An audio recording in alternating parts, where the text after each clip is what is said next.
नमस्कार, मी औदुंबर शिंदे. माझा लहान मुलगा 5 वर्षाचा शिवम शिंदे. खेळताना काय झालं, तो पडला होता इथे. पडल्यानंतर त्याला चालायचा त्रास, दुखायला, पाय दुखत होता डाव्या बाजूचा. तर त्याच्यावर आम्ही एक्सरे काढला इंदापूरला. एक्सरेमध्ये ऑर्थोपेडिक डॉक्टरांनी सांगितले की हाडाला काय नाही. त्यानंतर आम्ही बालरोग तज्ञाकडे टाकले. नंतर त्यांनी 4-5 दिवस ट्रीटमेंट केली, पण काही फरक पडला नाही. शेवटी त्यांनी MRI केला. MRI केल्यानंतर त्यांनी सांगितलं की तिथं हाडाला इन्फेक्शन झाले, तिथं पस साचला आहे, त्याचं ऑपरेशन करावं लागेल.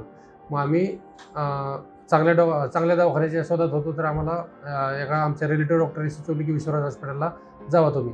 तर इथं आल्यानंतर आम्ही रामप्रसाद सरांकडे ट्रीटमेंट घेतली.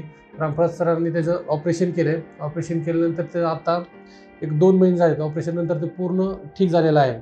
रामप्रसाद सरांनी ऑपरेशन झाल्यानंतर त्यातनं जे पस निघाला होता त्याच्या लॅबोरेटरीमध्ये हे केलं.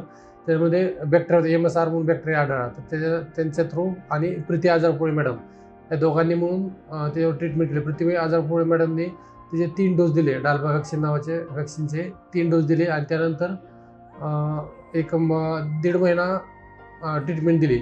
तर आता तो पूर्णपणे चलतोय, त्याला कुठलाही त्रास नाही, काय नाही, एकदम नियंत्रणात आहे तो आता. डॉक्टरांनी चांगली ट्रीटमेंट दिली.